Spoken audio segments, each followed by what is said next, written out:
Mishka pregnant হওয়ার পর ডাক্তারের মুখ থেকে জানতে পারল তার গর্ভে সূর্যের সন্তান নয়, অন্য কারো সন্তান রয়েছে।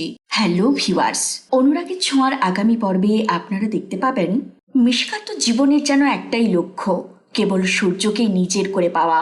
তার জন্য সে কিনাই কি করেছে। এরপর তো সে সব থেকে বড় চালটা চেলেছে, সে সূর্যের সন্তানের মা হতে চলেছে। এটা ভেবে মিশকা খুব খুশি হয়, আর সে মনে মনে বলতে থাকে, এরপর সূর্য তোর আর আমাকে ছেড়ে যাওয়ার কোনো রাস্তাই নেই, তুই আর আমি সারা জীবনের জন্য বাধা পড়তে চলেছি। আর ওদিকে সূর্য সবটা মেনে নেওয়ার পর দীপার জীবনে সামান্য একটু সুখ এসেছে।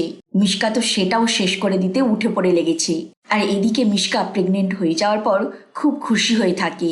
তারপর সে যখন একদিন ডাক্তারের ফোন পেয়ে হসপিটালে তার নিজের চেক আপ করাতে যায়, সেখানে গিয়ে ডাক্তার তাকে আমতা আমতা করে বলতে থাকে, আসলে ওই দিন একটা ভুল হয়ে গিয়েছিল, যার জন্য আপনি সূর্যের সন্তান না, অন্য কোনো একজন ব্যক্তির সন্তানের মা হতে চলেছেন।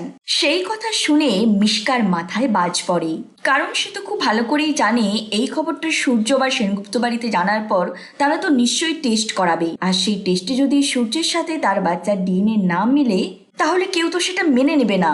তাহলে মিশকা সে এখন কি করবে, এইসবই সে ভাবতে থাকে। তো বন্ধুরা, আপনাদেরও কি মনে হয় এইবার মিশকা সত্যি সত্যি জব্দ হয়েছে? এইবার সে কি করবে? আপনাদের কি মনে হয় অবশ্যই কমেন্ট করে জানাবেন। আর অনুরাগের ছোঁয়ার আগামী পর্বের আপডেট জানতে আমাদের চ্যানেলটি সাবস্ক্রাইব করবেন।